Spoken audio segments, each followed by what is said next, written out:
इसी YouTube channel पर मैं एक सिलसिला शुरू करना चाहता हूँ जिसमें मैं रियाज़ी के मुख्तलिफ़ तसव्वुरात की आम फ़हम ज़ुबान में उसकी समझ बूझ और उसकी गहरी अंडरस्टैंडिंग जो है वो देना चाहता हूँ। इसी सिलसिले में ये पहली वीडियो है, तो हम कंटिन्यूटी से स्टार्ट करते हैं। देखिए, हम सब ने एप्सिलॉन डेल्टा डेफिनेशन कंटिन्यूटी की ये पढ़ी हुई होती है।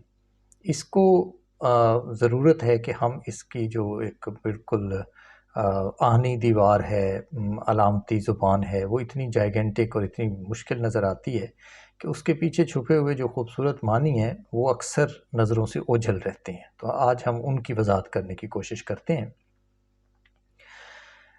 देखिए, इसमें सबसे पहली चीज़ समझने की ये ज़रूरी है कि करीब होना जो है, इसे उर्दू में कुर्बत कहते हैं, अंग्रेज़ी में नियरनेस कहते हैं।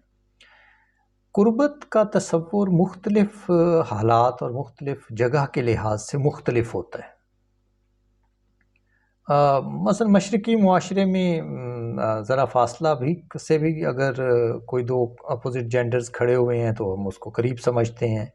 मगरबी मुआशरे में बहुत करीब खड़े हो जाएँ तो भी शायद कुर्बत ना समझी जाए। तो ये डिपेंड करता है, ये एक मिसाल के तौर पर मैं आपको बता रहा हूँ कि हम कुर्बत का तसव्वुर उस जिस जगह के लिहाज से समझ रहे होते हैं उस पर ये डिपेंड करता है। कंटिन्यूटी जो है, बड़ी मुख्तसर बात आराम से हम इस पर कह सकते हैं। देखिए, वो ये कहते हैं कि हर वो एप्सिलॉन जो कि F of A minus F of x के मॉडुलस से कम होगा, उससे कम होगा एप्सिलॉन से, हर एप्सिलॉन के लिए एक डेल्टा मौजूद है। ये दरअसल बात ये हो रही है कि एक दुनिया है वाई और एक दुनिया है एक्स। दोनों एक्सेस हैं और खुशकिस्मती से दोनों रियल लाइंस हैं। मैं बाद में अभी इसकी और वजाहत करता हूँ। अब इन दो दुनियाओं के दरमियान जो एक रब्त है, वो एक प्रोसेस है, उसका नाम है एफ। अगर आप सादा सी जब हम इक्वेशन लिखते हैं y is equal to F of X, उसको गौर से देखें तो इसमें x जो है वो एक इनपुट है। x के अंदर x बाहर से की दुनिया से इस प्रोसेस के अंदर आ रहा है, प्रोसेस उसको प्रोसेसिंग करता है और एक आउटपुट प्रोड्यूस करता है y।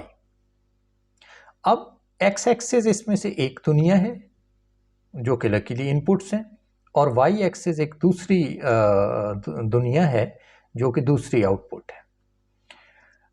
एप्सिलॉन डेल्टा डेफिनेशन मुख्तसरन ये कहती है कि फंक्शन f कंटिन्यूस कहलवाएगा बशर्ते कि वो इस बात की ज़मानत फराहम करे कि जब कभी दो नुकात y की दुनिया में y के लिहाज से करीब होंगे तो लाजिम है कि उनके जो प्री इमेजेस हैं, यानी जहाँ से वो x में आए ना, ज़ाहिर है जब भी कोई y बनेगा तो एक x आएगा, तो ये दो नुकात जब y में y के लिहाज से करीब हैं तो इनके प्री इमेजेस x में x के लिहाज से आपस में करीब ही होंगे।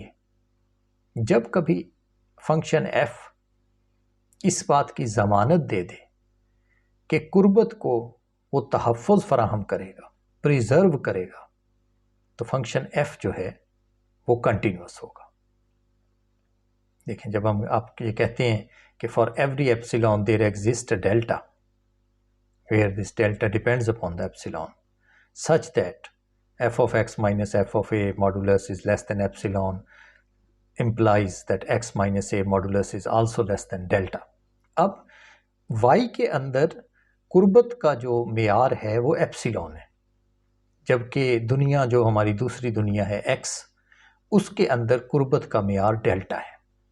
ये डेल्टा और एप्सिलॉन जो हैं ये आपस में फासले हैं ना, फासले, या जब हम मॉडुलस लगा देते हैं तो फासले के आप कह रहे हैं कि भाई ये इससे आपस में ज़्यादा करीब होंगे।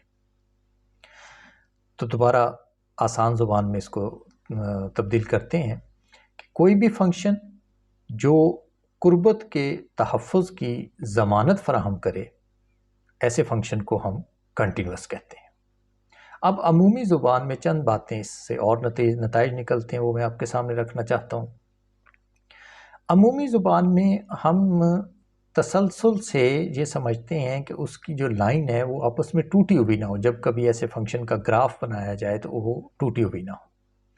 रियाज़ीदानों ने इस पर जिस वजाहत और गहराई से इसके मानी को मुतय्यन किया है, वो मानी इससे ज़्यादा बड़े हैं और ये उसका एक स्पेशल केस है, जिसको बाद में हम किसी स्टेज पर कनेक्टेडनेस पढ़ेंगे। मैं एक दूसरी वीडियो में टोपोलॉजी की माहियत पर बात करूँगा, तो वहाँ पर हम इसके ऊपर भी बात कर लेंगे।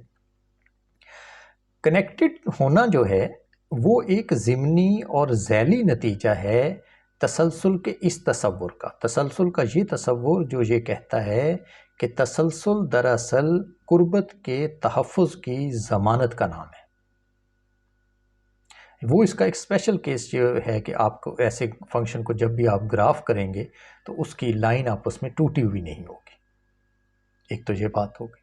अच्छा, दूसरी बात ये है कि अब अगला सवाल ये भी पैदा होता है कि ये जो कंटिन्यूटी है इसका इस डेफिनीशन का फ़ायदा क्या है।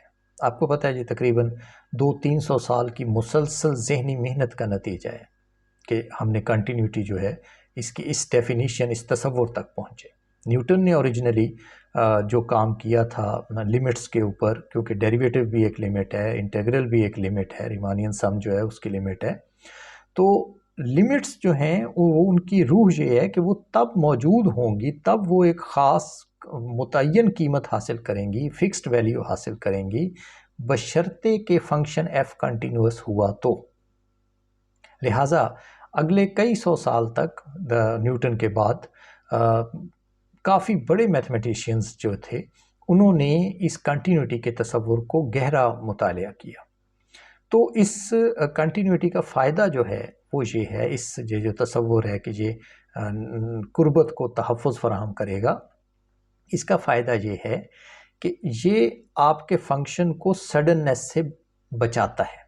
याद रखिए, जब भी किसी चीज़ में सडननेस आएगी तो सडननेस की वजह से वो अनप्रिडिक्टेबल हो जाती है, और साइंस का जो बुनियादी काम है कि हम चीज़ों को साइंस में प्रिडिक्ट करना चाहते हैं, वहाँ उसका मकसद ही फौत हो जाता है, वो मुमकिन ही नहीं रहता।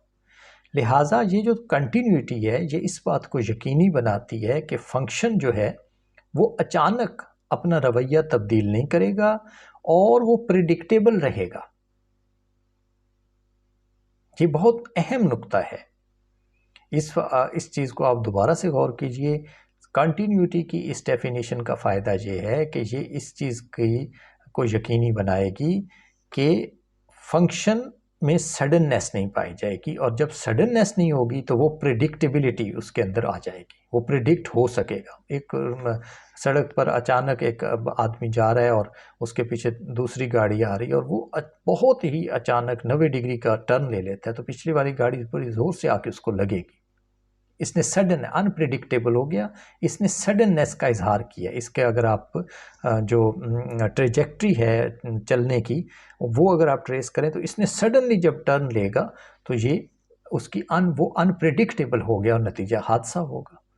लिहाजा ये तमाम साइंस की ज़रूरत है। ये वजह है कि ये कंटिन्यूटी का तसव्वुर रियल एनालिसिस की बुनियाद है, और रियल एनालिसिस जो है वो तमाम साइंस, मसलन सबसे बड़ी साइंस जो है तजर्बी साइंस, वो फ़िज़िक्स है, तो उसकी रूह रवां है ये। आज के लिए इतना ही। हम इन मौज़ूआत पर और भी बात करेंगे। अगर आपको रियाज़ी के मुख्तलिफ़ तसव्वुरात पर मज़ीद इस तरह की आम फ़हम वज़ाहत चाहिए तो कमेंट्स में लिखते रहिएगा।